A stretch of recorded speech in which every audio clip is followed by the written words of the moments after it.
Welcome to Sleeping with Sarah. I'm Sarah Albritton, and this is a podcast where I interview people in my bed and we talk about sleep, comedy, and relationships. This week, for my 48th episode, I interviewed comedian and my friend Alex Seligsohn. Alex runs the show Secret Eyes and Alibis with me, and you can also catch her performing at Zanies in Chicago on February 20th. You can follow her on Instagram at Alex Seligsohn and follow her on Twitter at Alex_Seligsohn. We had a great time talking about everything from education, alternate reality, ghosts, getting into comedy, and inspirations, all sorts of fun stuff. Sleeping with Sarah is proud to be part of the Laugh Factory podcast network. We are also sponsored by Audible.com, so go to audibletrial.com/sleepingwithsarah to get a free audiobook of your choice. This week, I'd like to recommend The Handmaid's Tale by Margaret Atwood, performed by Claire Danes. Again, that's audibletrial.com/sleepingwithsarah. If you like the podcast, please rate and review on iTunes and iHeartRadio, and follow me on Twitter at Sarah Albritton. Well, let's get started with the show.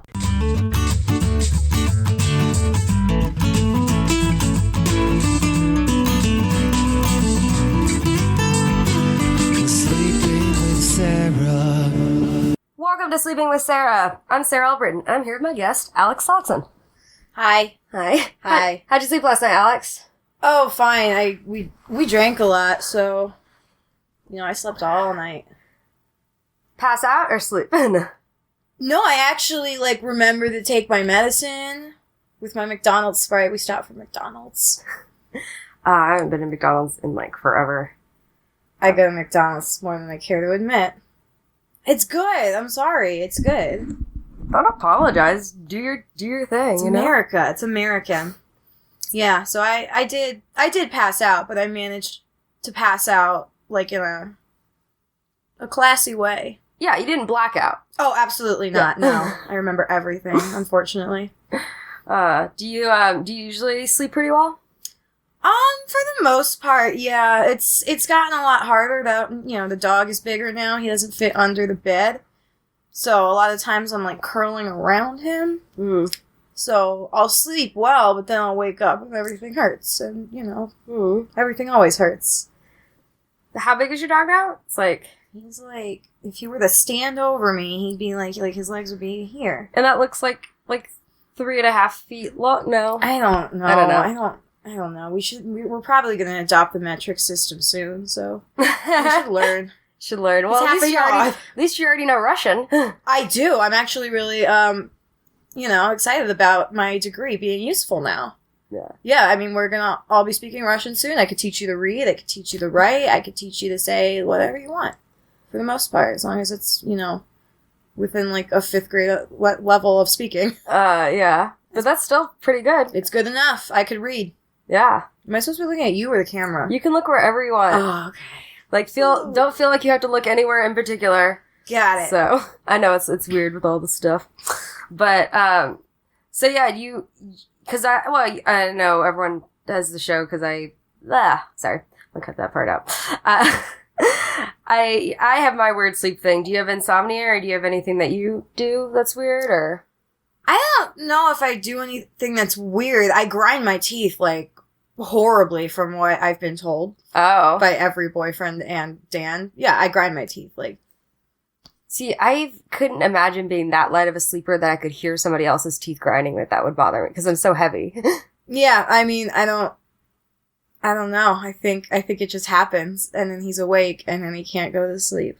I mean, he snores, so it's only fair, but... Yeah, if he snores, he can't get mad at you for grinding your teeth. Yeah, but apparently it's, really loud. My parents said, growing up, they could hear me, from across the house. Well, why didn't they do something about it then? Oh, they did. It's just I'm still doing it, yeah. I had a mouth guard, but I don't wear it now because I don't like it.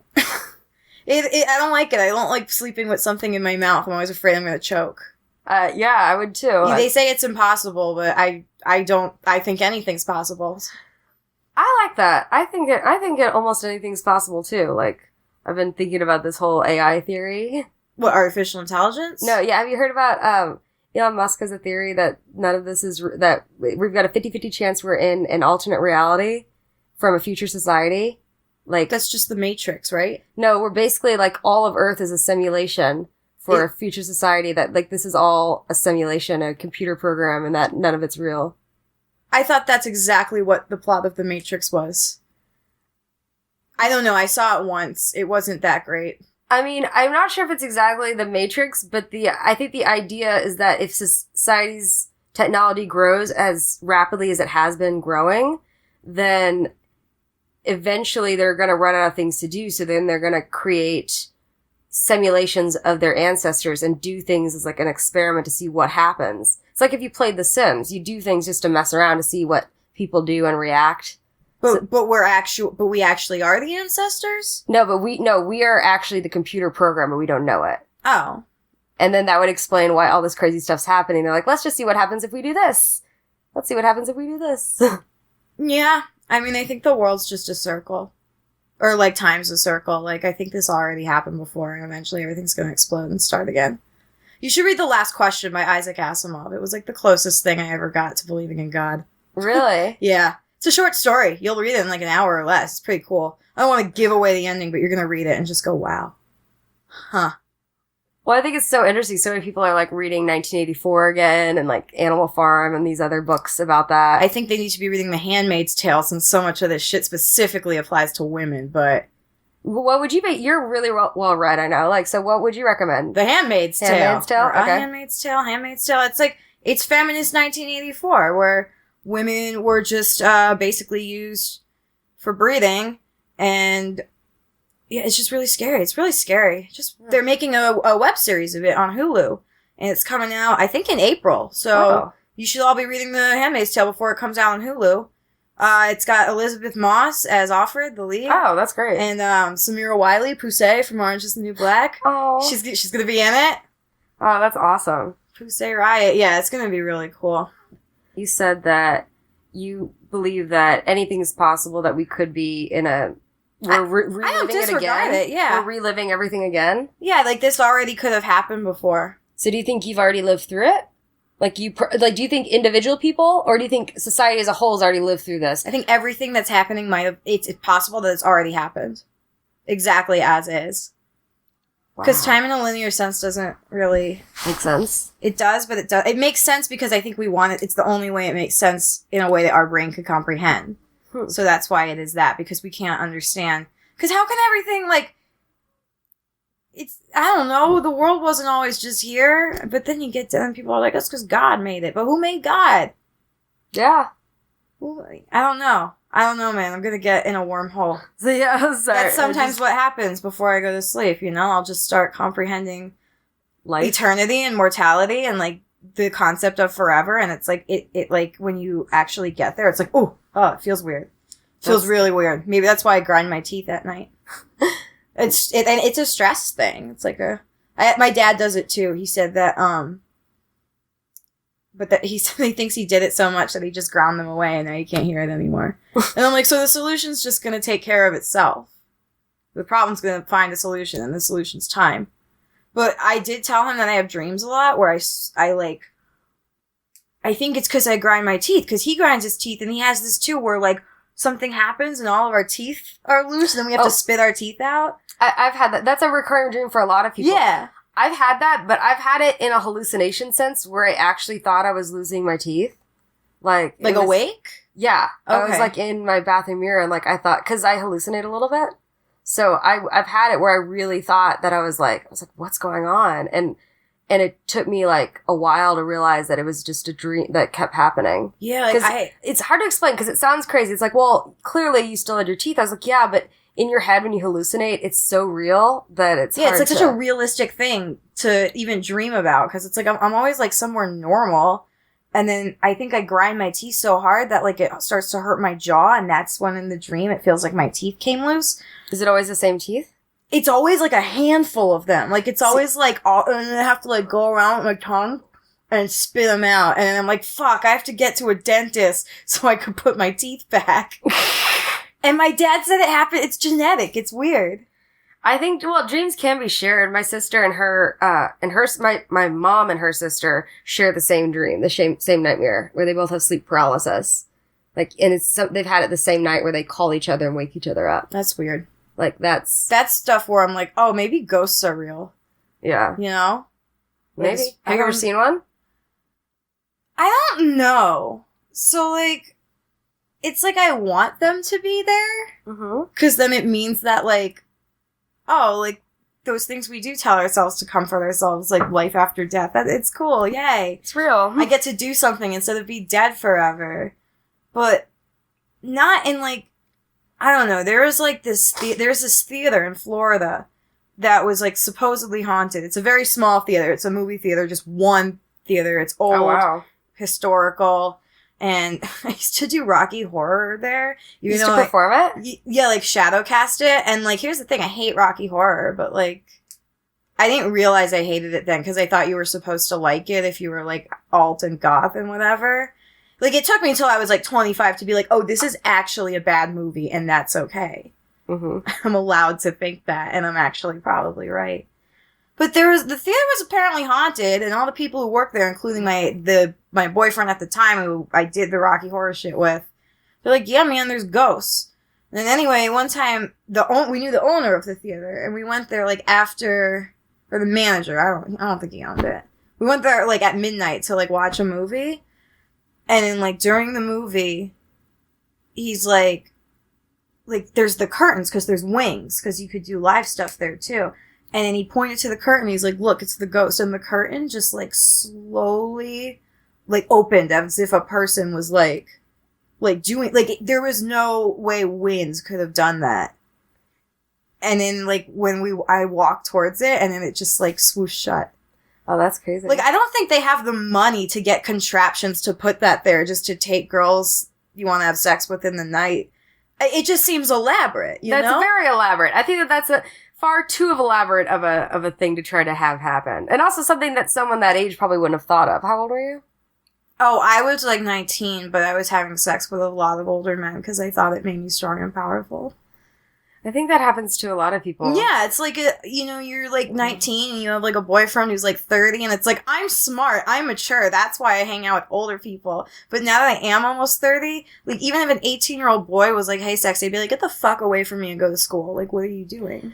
Well, I think the difference is women, like, we are attracted to the older man. Like, that, like, brought up, if you look at, like, movies, if you look at pop culture, you look at all this stuff, men, it's still in advertising and film and everything. Like, it's still like the 18-year-old girl is like the, 18 to 21-year-old girl is like the epitomized. The biggest commodity we have. It's put on a pedestal. And so men, even if they don't feel like they should be attracted to it, like when they're older, that's all they see in advertising. And so in their brain, it sets something. Yeah. And women, like it's like false empowerment too. Like when I was young, I thought it was because I was so cool and I was so smart. But then it's like, no, if a 30-year-old's hanging out with an 18-year-old, like, they just want to fuck you, and it's kind of gross when you think about it. Like, well, I was 11 when you were, like, the age, I had, like, 22. I will have to do a little bit of defense here, because my parents do have a age difference, but they are, like, legit supposed to, like, they started dating They're still married. They're still married, they're still together, Yeah. They're still in love, but, like, when they started dating, my dad was 31 and she was 19, which is a bit of a difference, but it was back, like, early 80s. So yeah, I mean, it's not. She was the one that kind of asked him out first. Not asked him out, but, like, made the first, like, right. Hey, I'm interested in you. Well, obviously, no, it's obviously unfair to say every age difference is disgusting. That's stupid. No. Because if it was gross, they wouldn't still be married. Absolutely. It's very not gross. It's almost romantic, I would say. It is. Well, it's very adorable how they're still together and stuff. And, like, the other day I was talking to my dad. I was like, how you doing? Because he's in Florida. He's like, yeah, missing your mom. Because there've been, like, since they've been together, like, I think there've been maybe, like, one occasion where they've been more than a week apart ever. Mm-hmm. Like that kind of thing. And, like, they miss each other, like, legit. It's so great. And it's a cool thing. Personally, I think I have trouble trying to live up to that. Like, that's why I haven't, like, I'm single, I don't have someone, because it's like, I have that to live up to. I've seen and I've grown up with and seen what actual love is and what it is, and I can't settle for something that's not that. That's probably for the best. Too many divorces. It's like, just chill. It's all just chill. But yeah, you said that when you were younger, you worked at the movie theater, or Oh, I didn't work at the movie theater. That was my boyfriend at the time. You did Rocky Horror though. Who were you? Magenta. Magenta? Yeah. I don't know. It's such a bad movie. Like, it's a really bad movie. I mean, I think that I've talked about this before on the podcast. I believe in something called nostalgia factor. Sometimes we look back at movies and films and TV shows and things, and because of a certain way we felt when we were that age or we were that kid, we like it because it's a nostalgia factor. So I think a lot of films we can go back and look at, and we like it for the wrong reason, because it makes us feel this way, or it had such an impact on us in this way, or whatever. And because we're not looking objectively, we're going back to nostalgia, we still look at it as a great film. Like, these other films that are... No, when I go back and watch a movie that's bad, I'm like, oh shit, that was bad. But some people, even movies like, okay, take for instance, The Goonies, which is a good movie, but I don't think I've never seen it. Oh, wait, we should just watch The Goonies. I've never seen The Goonies. Oh, no. See, it's like one of those things that's, I can't have I'm not going to be able to watch that with a nostalgic eye. But that's what's cool about it, because we could watch The Goonies, and I could see how a person actually looks. Because again, I think the movie's a good movie, but I don't think it's to the level of amazingness that people put it up to. I watched Ghost for the first time this week. What did you think of that? It was mostly Patrick Swayze doing this. It was just his face. She's making weird faces. Oh, I thought they couldn't. Oh, in case they did not watch. Well, yeah, because I put the audio on first. I was just making the Patrick Swayze face in Ghost. If you've seen Ghost, you probably know what I'm talking about. He just makes very concerned facial expressions. I'll add a little GIF on my website so you can see for yourself. Of me or him? Of him. Or I could take a couple pictures of you. Wait, yeah, let's take a few pictures of you as Patrick Swayze making faces, and I'll put it side by side to his. Yeah, so yeah, it's bad. It was funny, but it was it was bad, but it was entertaining. I don't know, my friend's dog died when I was in college, and so we all got together and lit a candle and watched All Dogs Go to Heaven, and we didn't like it. We hadn't seen it since we were a kid, and we're like, this is, gritty and dark, and, this isn't making us happy at all, and we couldn't finish it. Well, I remember liking that movie as a kid, too, but I also liked The Secret of Nim. I liked Land Before Time. Land Before Time, I watched again. That is such a that is so sad. Oh, yeah. That is such a sad film. They just kept going. Or, Fern Gully, too. I haven't seen that in a while. But, looking back at these things that you liked so much as kids that you idolized, you don't realize what kind of message that sends to you as a young... Because the things that you're brought into, when you're, 2, 3, 4, 5, 6... the things you're exposed to can, have a lifelong impact on you. Whether it's language or other things, but, movies and, because you watch movies over and over again, if it's a message if it's a movie that sends a shitty message, oh, I gotta wait for a prince, I need to be passive, and good things will just happen to me because I'm a girl and I'm pretty and that's all I'm good for. Those are the Disney movies we were brought up with. Yeah, maybe it's, if you don't, maybe, because I didn't, really internalize that stuff. The one movie that holds up for me that I loved as a kid and I still love now is The Lion King. I was gonna say that too. That movie that movie holds up. That's a great movie, and there's nothing you could say. Yeah. There's nothing you could say that'll make me think otherwise. It's a great movie. To this day, you watch it, and then you think this time, maybe Scar won't push him. You still think maybe Scar won't push him as a 30-year-old. I'm 28. Well, I think the reason why it is also so good is because it is loosely based on arguably one of the best plays ever written by Shakespeare. It's Hamlet, Yeah, and also I think they kind of stole it from a Japanese anime in the 60s. It's called Kimba the White Lion. Never saw it, but if you're gonna steal something, Kimba and Simba, come on, be more creative. Yeah, that's what. Oh, Simba means lion in Swahili. I don't know what the. Well, then you didn't have to name him lion. Yeah, I don't know what Kimba means, if anything, but yeah, that's a thing. It's an actual. I've never seen it, but I've seen side by sides. But it's whatever. We steal everything. It's all that's American. It's so American. Recycling all the ideas and everything. And then the Broadway musical, it's amazing. That one is really good. There's no white people on stage. It's awesome. Yeah. Those are the best musicals when white people aren't there and don't open their mouths. Color Purple, best thing ever. Did you ever see Aida? That was a Disney musical that was not a cartoon. I did not see it, no, but I'm aware of it. Elton John And Tim Rice, the same people that did Lion King. Yeah. That was one of the ones that was not made into a film, interestingly enough. But I remember seeing that when it like first came out, and because that's a story about a Nubian princess falling in love with someone that's not from her land, you know, and so it's like that, which is maybe it was too risque for Disney to like tackle in a cartoon. I don't know. Yeah. What do you think of this Beauty and the Beast coming out? Do you think that it's still going to be pro-Stockholm Syndrome or what? Isn't that the whole story? Yeah. It's the whole story. I was, when I first heard about that, like 2-3 years ago, my first question was, how are they going to do a live-action talking candle? That was my very first and only question. And they answered, it looks like CGI. Yeah. So it's like, CGI is the answer for most of those things. Yeah. How are they going to get this? How are they going to do this? CGI. I wanted them to do it like a puppet. No, like what if they did like what the Wizard of Oz did, where they actually put people in like, you know, just costumes, and they were like like the lion, the bipedal lion, and we still watch that and we're like, all right, yeah, that's a lion. Like if we just had a guy in a lion suit, we don't do that anymore. I think it's because people do lack imagination because we can create. I mean, I think because we can create everything on screen and everything like that, like. Looks so real. People don't have the imagination to imagine it when it wasn't. Like Alfred Hitchcock hardly used any like his classic stuff. He was using music to add the anticipation and shadows and really creative stuff like that still instilled this fear in people. Like people were like afraid of a movie about pigeons. Yeah. That is a good movie. Like Birds, I know Birds. Did you ever read the book or the story? It's Daphne du Maurier. No, I haven't read the story. A woman wrote that. Oh. A woman wrote The Birds, everyone. It's the same woman who wrote Rebecca. That was a weird fucking book. You read a lot, don't you? I do, yeah. That I actually had to read in middle school, so, like, that wasn't even my own choice. But I do remember it because it was a woman. Mm. I studied Russian language and literature for 5 years and, like, took classes where you read all, like, the great novels, not one woman author. Mm. Not a single one.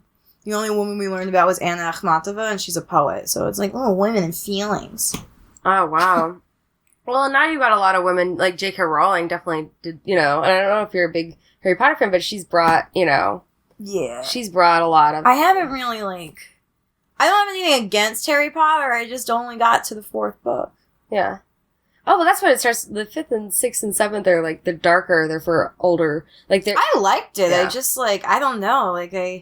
I'm sure if I went and read it, I had a dream, actually, that here, back to sleep. I had a dream that I started reading the Harry Potter books again, and then I got through, 3 of them in a day, and I was like, oh, yeah, I could finish the series now, and, and then I woke up and realized I didn't actually do that, and that I'd actually have to start from the beginning. Oh, I used to do that. I would have dreams that I, had written my paper for college. Yeah. And, woke up and I was like, oh, shit, my paper's not written. I will still wake up and, I have woken up sometimes to be like, oh my gosh, I'm late for this class. I have this test. And it has been years since I graduated college, so I don't know why, but I still have this. I always, oh my God, that reminds me of a recurring dream I have. I have a recurring dream that I'm, in college, or sometimes it's high school, but it's usually something. And I'm a senior either way. And it's graduation's the next day. But I always have this dream that there was some bullshit class that I had to take just for an elective credit that I signed up for and never went to. Mm-hmm. And then forgot that there were exams. And so I have this really complicated dream where I remembered that I never went to the class or took the exam, and now I might not get the credit and might not be able to graduate, and it ruins all my plans. It's a really elaborate, complex dream, but I've had it at least 6 times in the past year. Oh, wow. There's some weird thing where I'm not going to get the last 3 credits, and I'm going to have to stay another semester. That's crazy. I don't know why I still have that. Yeah. Maybe I want to go back to school, because I never had that when I was still in college. I never had that until I graduated. I miss school. If it was practical for me to go back, I would, but it doesn't make sense. Sometimes I want to, just so, because someone, you see people, your family or whatever, old friends, and they're like, what are you doing? Right now, I'm like, yeah, I'm a comic, which is awesome. I work in a law firm. That's cool.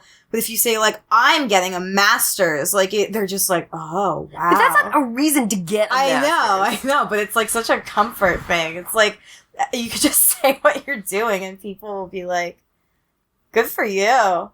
Even though it's, like, a really not good choice. Yeah, it just, for me, though, I think, like, just being like, oh, these are the things I'm working on, you know, like, I'm just like, hey, I've got this show, I write silly sketches, we film stuff, you know, I do this, you know, I do comedy, I don't know, I just try to make it, maybe I try to sell it up.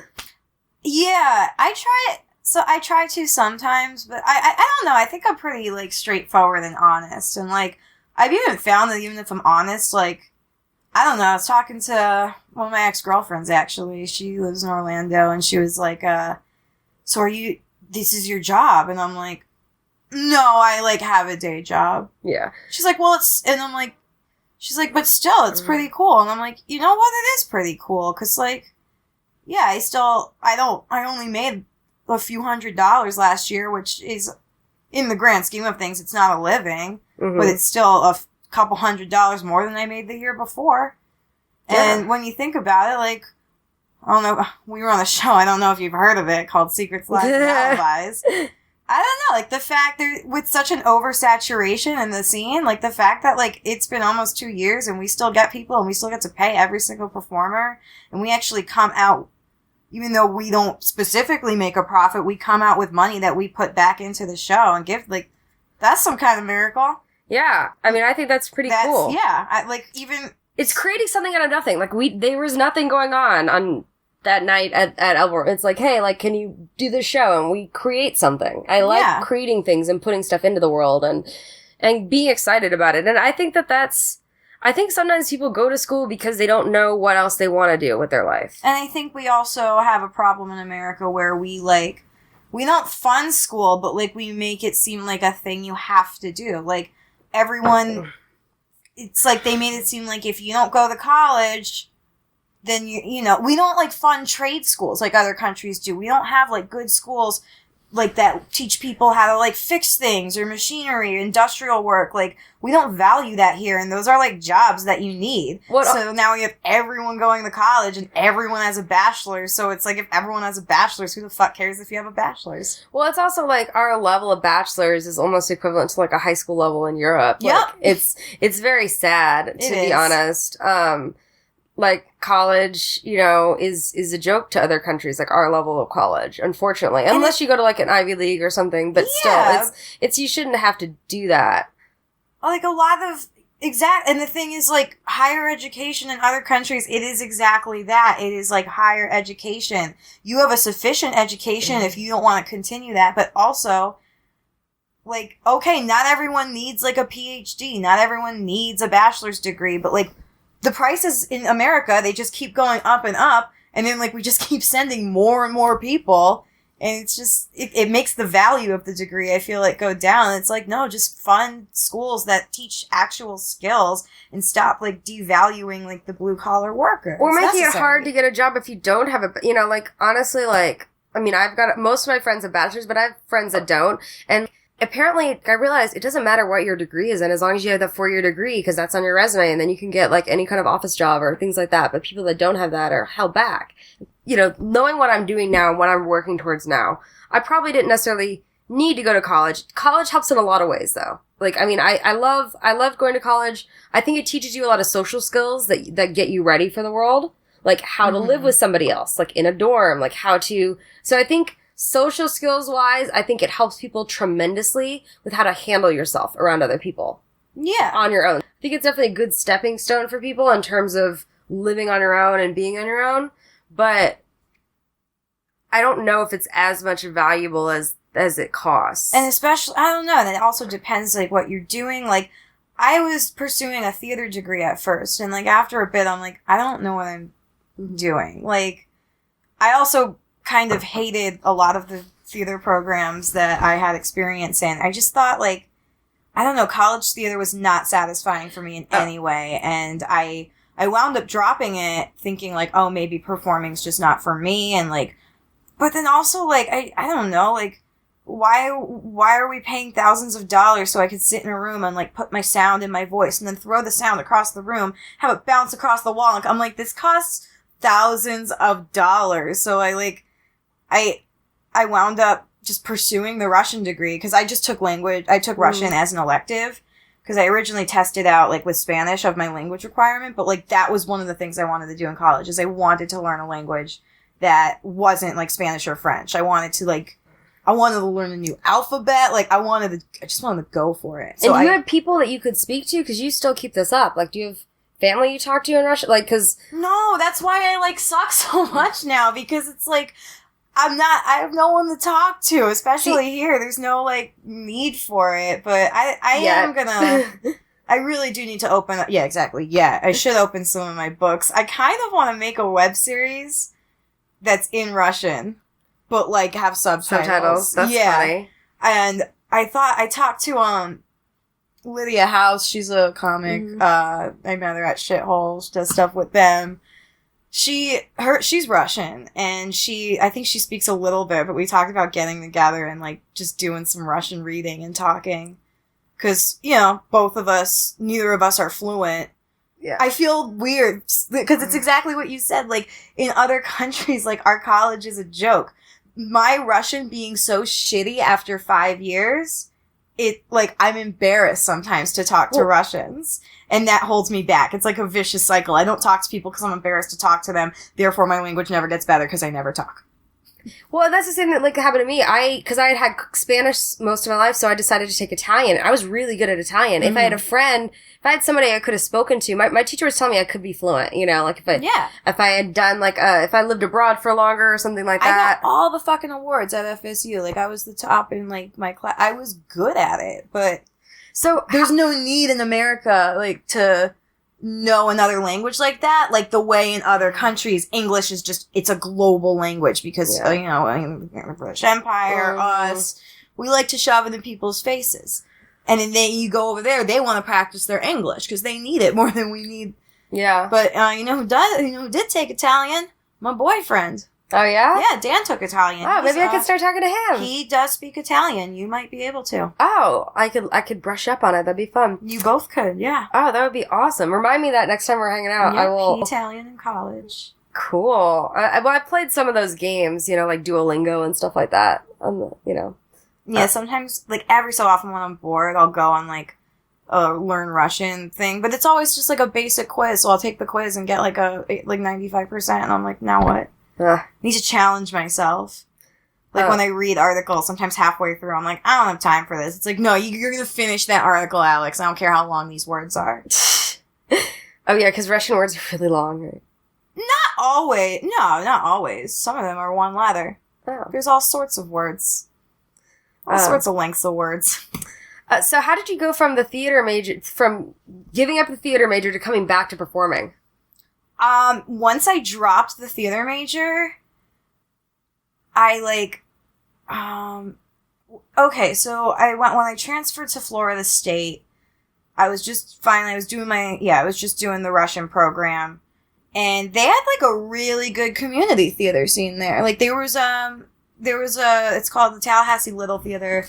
I think it's now Theater Tallahassee, and, like, you know, they did, like, your typical, like, modern, you know, contemporary plays and whatever, like your Tennessee Williams and whatnot. But Glass Menagerie, all that.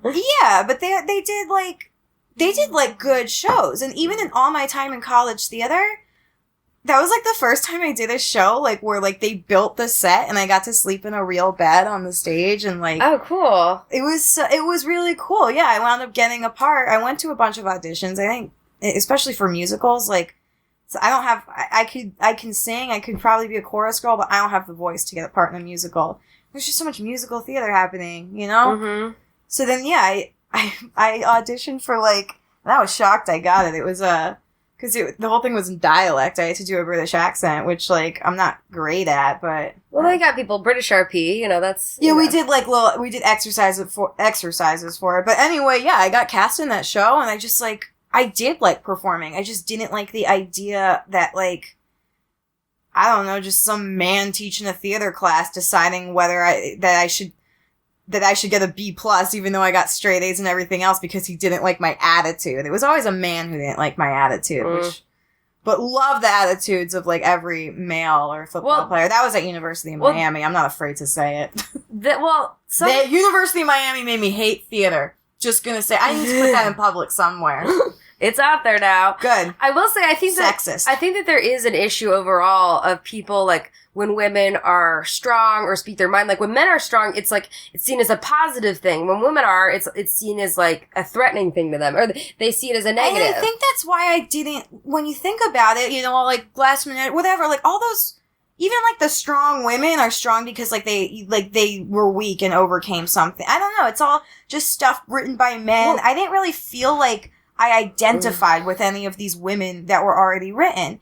And what really got me to the point, especially now that I'm here, I did that one show. I did one other show. I moved here being like, it's a city. I'll be able to do some Russian. And I knew a couple people here already. Felt like everyone was going to New York. I had an open room. It was I visited my friend Stephanie. Mm-hmm. And we went to middle school together. And I just visited like November 2012 when I graduated in December 2012. After I visited, I'm like, yo, what's that room over there? And they're like, oh, that room, that was our roommate, but he's in jail until after our lease is up. So I moved into it. Wow. So it was very opportune. And so I thought I was just going to come and do, like, maybe some stuff with my language, get, like, maybe some translating. And I knew it was a great, I've always wanted to do improv. Like, I thought improv was really, you know, that's what is everyone that moves here. Yeah, I mean, and improv is still, like, I think it's a useful tool. I just think it's not what people see it as. No, I saw it all as, like, you know, short form, whose line stuff. I thought it was going to be stuff like that, because I enjoyed watching that stuff, but, like, long form... Well, also, that takes a lot of talent. Like, the amount of talent, like, I will say this, for Wayne Brady, he has some level, because he has some crazy level of talent to come up with all those songs, like, off the top. Yeah, exactly. You know? Like, there are just certain skill sets where that really shines. To me, that was what improv was. Yeah. And it is to a lot of people, I think, that, like, come here and want to pursue that. Stephanie was doing I.O. I knew it was a thing they had. So I enrolled in Second City. And again, like, I went, like, through college, like, really not, like I said, identifying with these parts and stuff. But then I first moved here, I didn't have a job yet, whatever. I was just going on those, like, Chicago Theater League websites, saw the audition notices, and I just sent out headshots and resumes. For a lot of shows that are written by, the first show I did was called L Stories. It was with a theater company called The Waltzing Mechanics. Yeah, they still do that occasionally. They do. It's seasonal. They do it, like, in 12-week runs. I did the 10th edition of it. I did a bunch of, like, auditions for things that were, like, written by women, written by, like, people our age, like, things that you would never see at, like, a, Tallahassee, and, like, in college, community theater's great, but, like, it was just new shit, contemporary shit, and I got the first thing, that was the first audition I went on, and I got it. And, like, I got, like, a $75 stipend, and I felt so cool. And, like, it just, like, brought a surge of confidence back in me. Yeah. And then I did improv, and then I finally got the balls to do stand-up like I said I was going to do for years. And, like, now it's like, no, I do love performing, but I can never go back to performing something that I didn't have a hand in writing.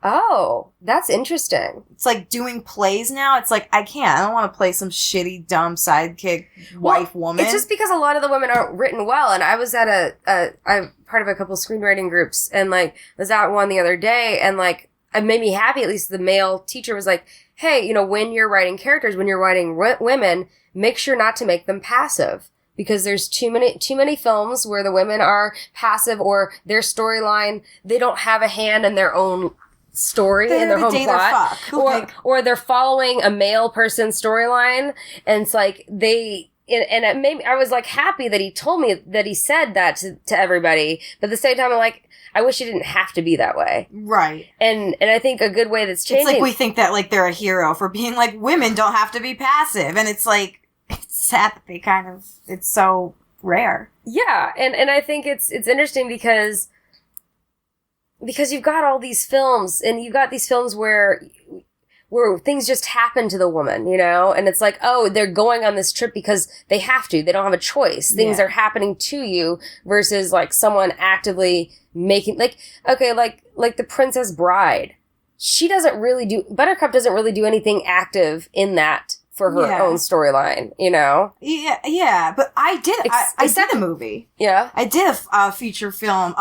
It should have been out by now, but it's... Oh, I did a feature film a couple years ago. It's still not out. Well, the reason why it's not out, it's called Ann and Andy, so I will promote this. I did it, it finished filming in, like, 2014, but the guy who was editing it, like, moved to LA and just took the edit with, like, So they have to start all over, basically. So I went to, like, this is when I was still auditioning for theater and stuff, and I went and I auditioned for these guys it was at Gorilla Tango. They were holding the audition. There was just, like, these 3 guys doing, like, a punk rock, like, drug love story thing. And obviously, look at my face. I was perfect for it.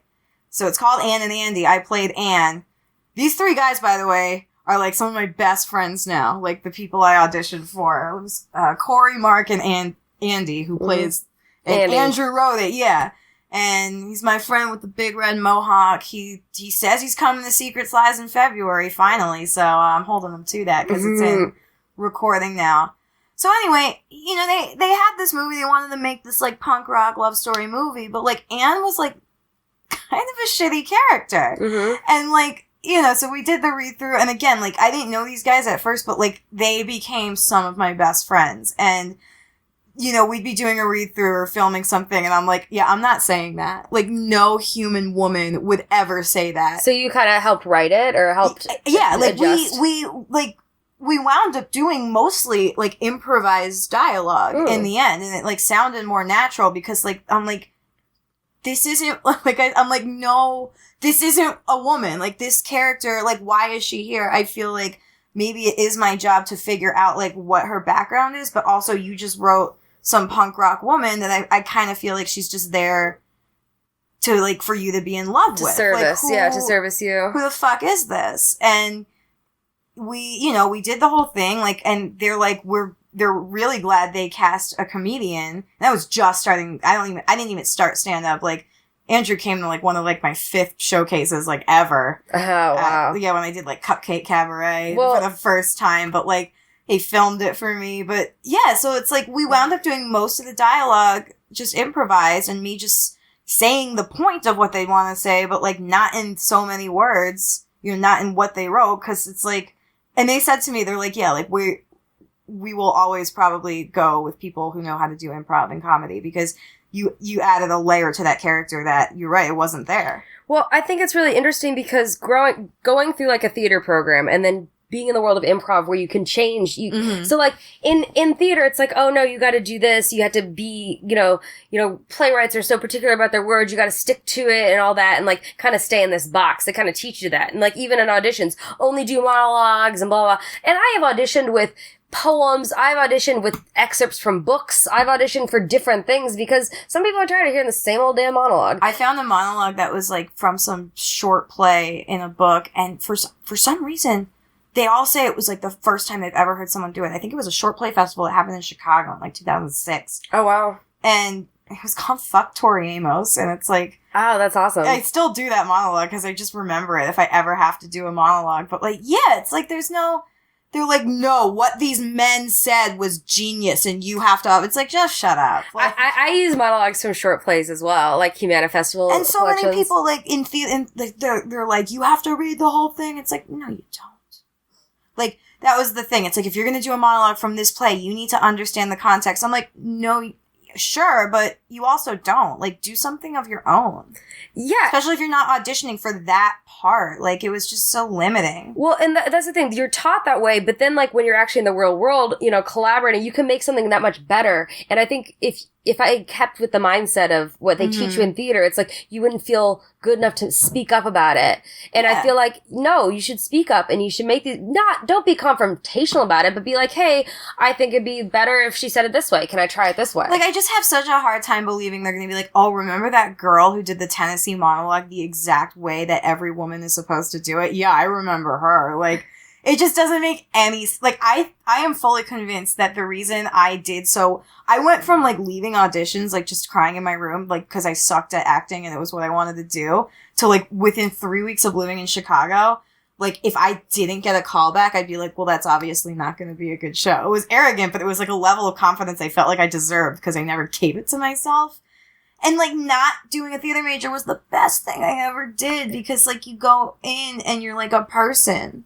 Yeah, I mean, I talk to people like a person instead of an actor, and they remember you. I think it took me a while to get out of that mindset. You know, I mean, I did enjoy my experience in theater school. I will say that we did a lot of serious theater, which is what drove me to do more improv, which eventually led to stand-up, which you actually...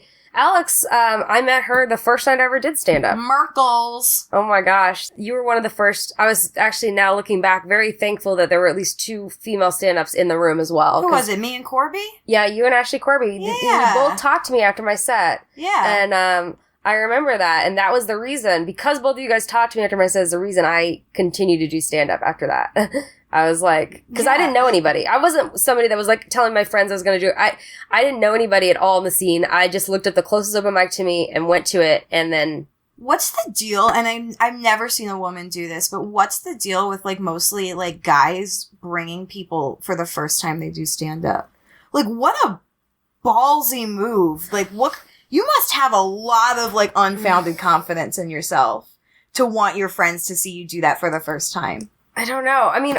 Early on, I remember inviting friends to, like, early on shows and that kind of thing. But it's shows, yeah, because when it was a show and someone booked you for it, you felt validated. But your first open mic, like, I would have been humiliated if I brought anyone who knew me to see my... And then, like, I had, because I had that...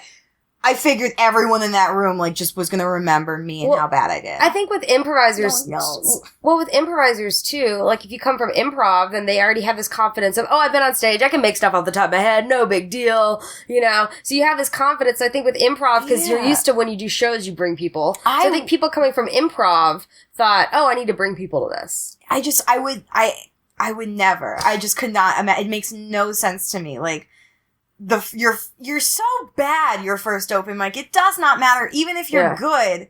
Even if you're good, you're not there. Even if you did such a really good job for your first time, that's the best you're gonna do. I don't want...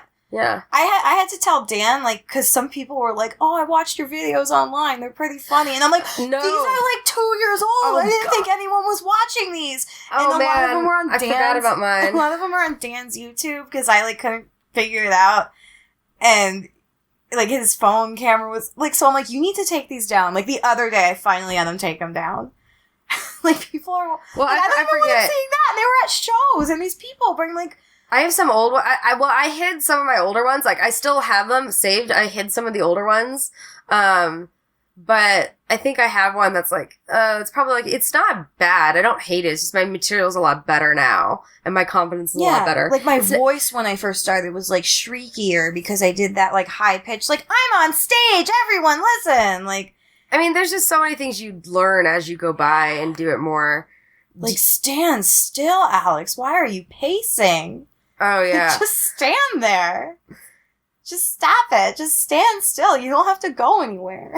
Or not, But to be honest, like, going and doing that without knowing people, like I said, having two women that I thought were, were funny, were like, hey, you should keep doing this. That's what helped me. Yeah. So thank you for that.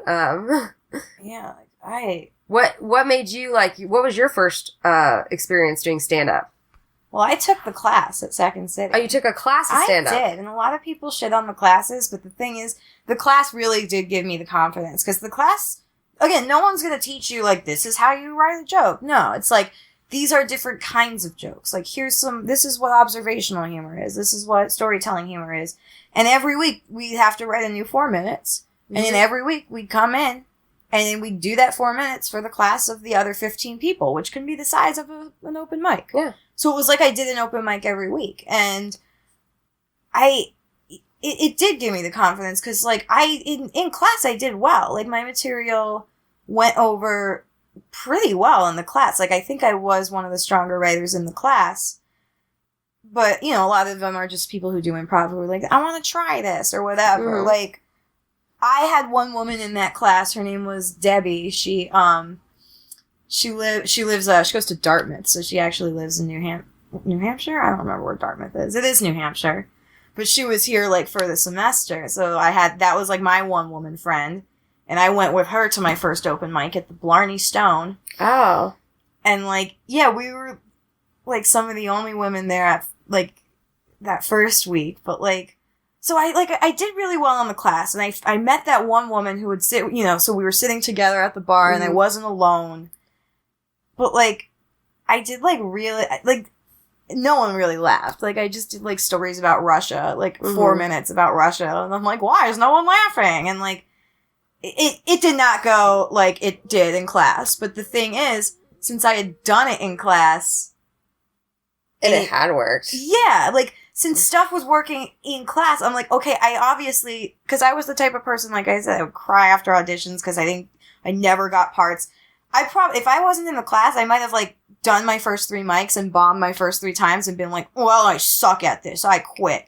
Yeah. Which I think, I wish I had the confidence of some of these, like 21-year-old boys bringing in their whole families. But no, it was like a woman in a thing with only one other woman who was like, she was like 20. I think she went by Ursula because she had a fake ID.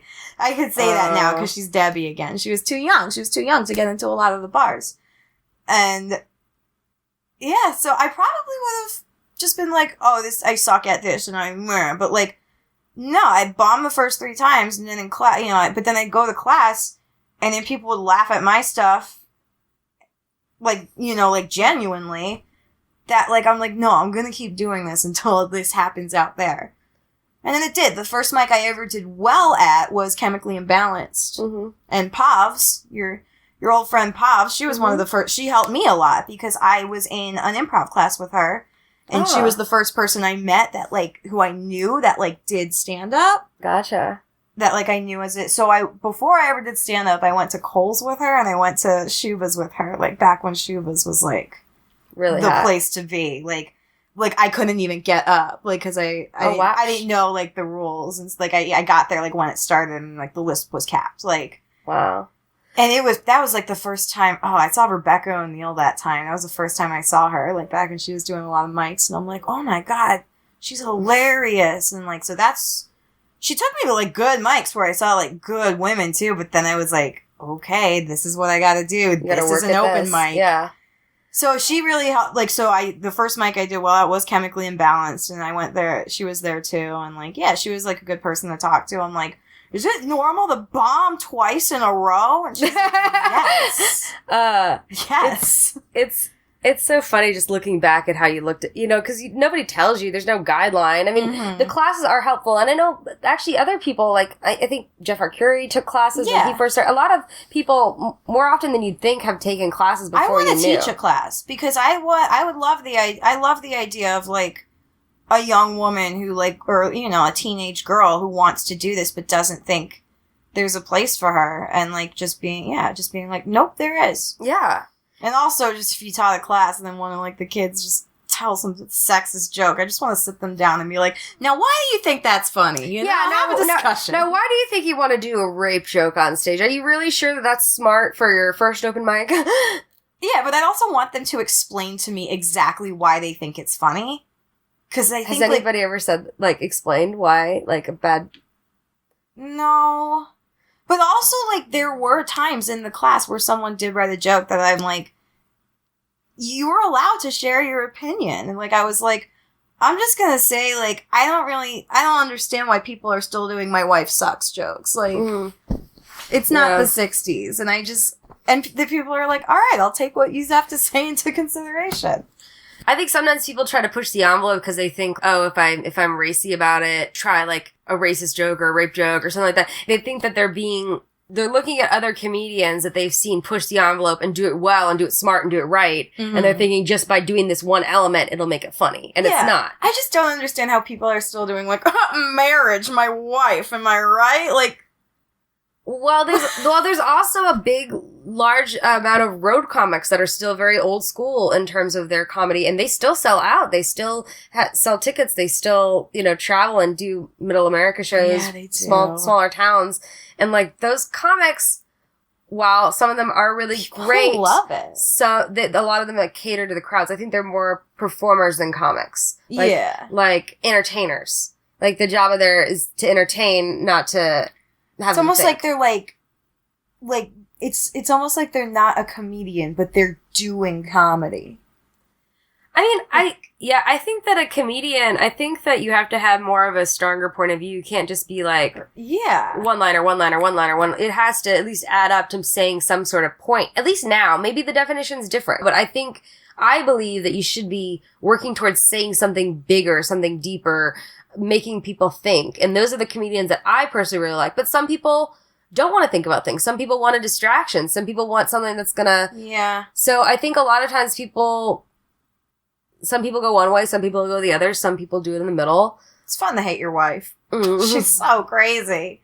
She loves shopping. Ugh, commerce, am I right? Ladies. So who are your comedy influences? Anybody particular? Sarah Silverman. Yeah? Yeah, no question. I could probably still just do the whole thing, Jesus is Magic, from beginning to end.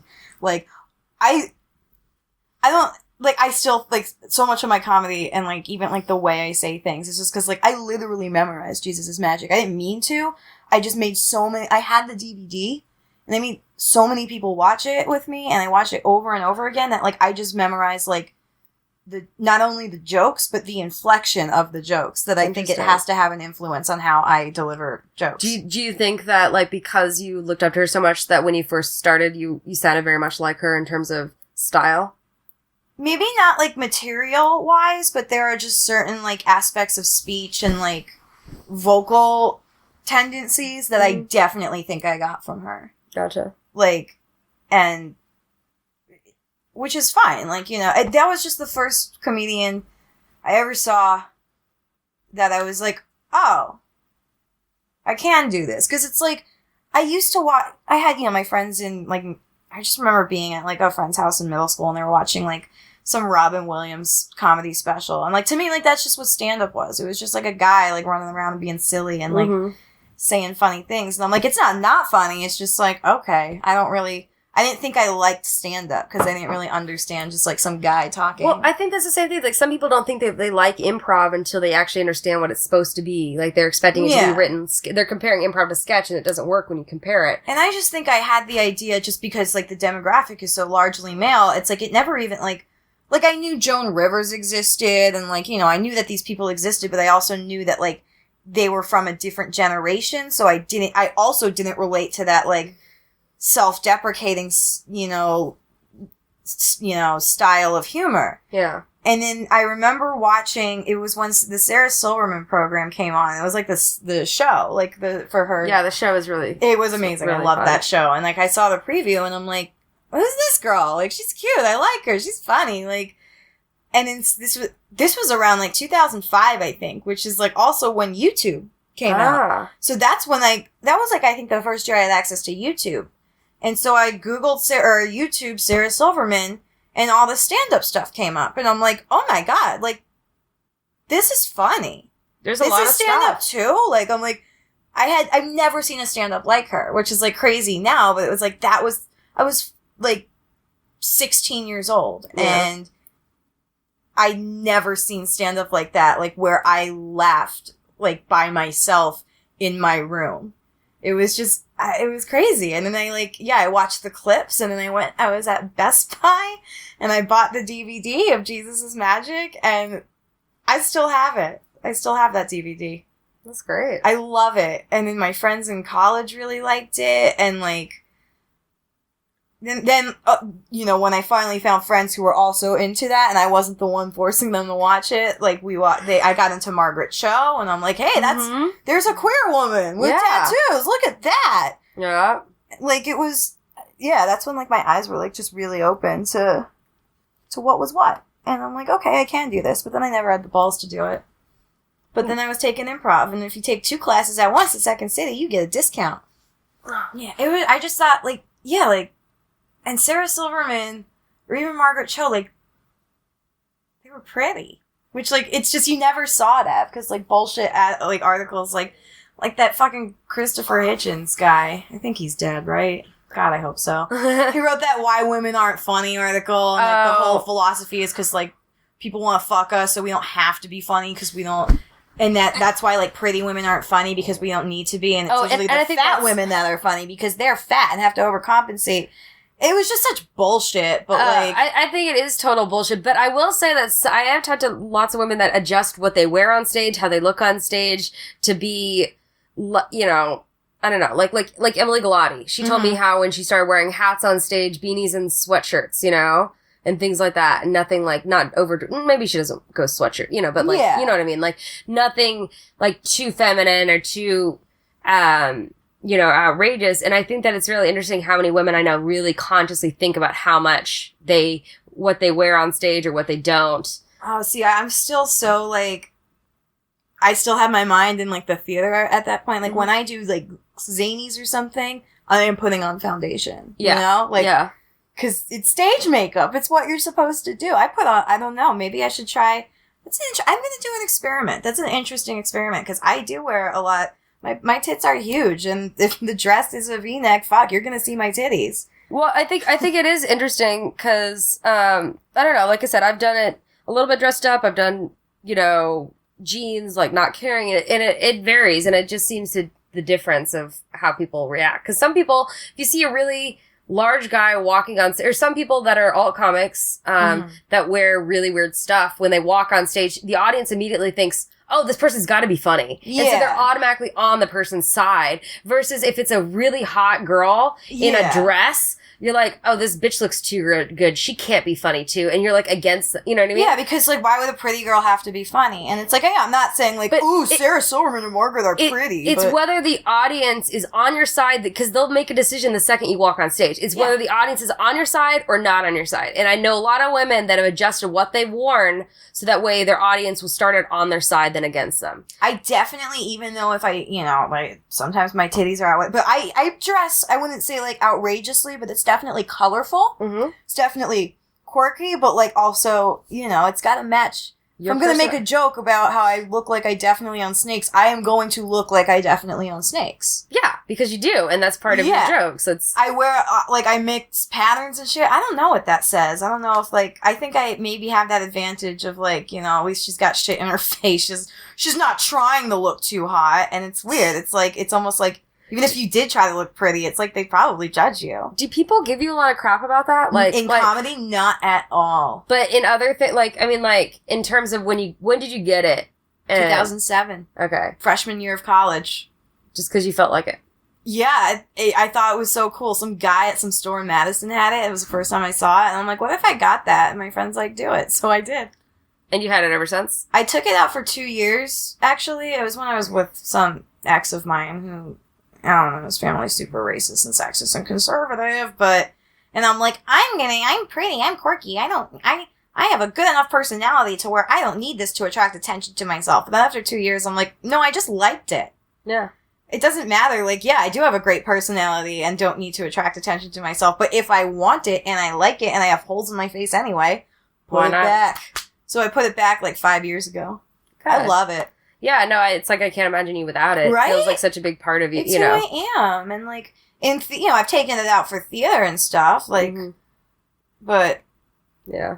No, and that's another cool thing. Like, I held off on getting more tattoos because I'm like, actors can't have tattoos. I stopped that too. I still don't have a tattoo, probably because of that, but... But, like, no, I'm gonna get a sleeve now. Awesome. Thanks, Margaret Cho. You told me I could do anything. Mm-hmm. I'd wink, but I can't. Wait, you can't wink? I look like it's the best I could do. But I think this eye closes. Yeah, you really can't wink. I can't. I look like I have a problem. Oh, that's funny. I look like I have problems. Well, as we're winding down the end of the podcast, I know we talked a little bit about dreams, but what are your dreams for your future? Your goals? In comedy or life or anything? You know who really inspires me? Who? Janine Garofalo. Mm-hmm. She was one of my first crushes too, and I saw Romeo and Michelle. I was like, this girl, oh my god. I love watching videos of her where she's like yelling at people on Fox News and shit. I want to do that. Obviously I would like to have a very successful comedy career. I'd love to be on film. But now like it's not the 90s. We can make our own content. We all have our own high def cameras, like what we're doing. But I want to do something, but I also I'd love to get political about it. I don't think there's anything wrong with she was a comedian, she got famous, and now she uses that power and that fame and that privilege to fight for shit. So it's kind of what I want to do. Look, you can have a reality TV show and then be president of the United States. So maybe if I have a really cool web series, I can be president of the United States. I like that. Maybe not, because, like, apparently we'd rather vote for a rapist than a woman. But yeah, this is where you play the Curb Your Enthusiasm theme song. That used to be my ringtone. That was the last ringtone I remember having. Because that was just my life. I had so many Larry moments where they're like, you can't say that! And I'm like, Well, I think that's a really good goal, to make a difference with comedy, or getting to the point where your voice is really seen and heard, and I think that's great. Yeah. Awesome. Also, I want a Syrian family. That's like my near future goal. I want to house a Syrian family. I think that's, especially the climate of things that's happening right now, I think that's great. We got a room. Come live with me. Syrian families, you can email me, go to the website, and if you're serious about trying to get to Chicago for anything, please I have an let us extra know. room. I could literally hook you up. I know I've got listeners all over the world, so I can actually make some of that happen. It's Dan's apartment, but I already told him, I'm like, we are using that room for refugees. Yeah. That's what you gotta do. Everyone, that's my message. I want everyone to help a Syrian refugee family. If we all do that. Is this where we say goodnight? Yeah. Okay. This is the end of the podcast, so we all say goodnight. Good night, everybody. Good night, and we go to sleep. Thanks for listening to Sleeping with Sarah, where I slept with Alex Seligsohn. You can follow Alex on Twitter at Alex_Seligsohn and catch her at Zanies on February 20th. This podcast is part of the Laugh Factory Podcast Network. Please remember to subscribe and rate and review on iTunes, iHeartRadio, and SoundCloud. This podcast is brought to you by Audible.com. Go to audibletrial.com/sleepingwithsarah. I'm releasing a new podcast each week. Be sure to tune in to find out who I have in bed with me next. Thanks to Josh Bryan for the music. You can view more on sleepingwithsarah.com, and please follow me on Twitter at Sarah Albritton. Until next time, good night.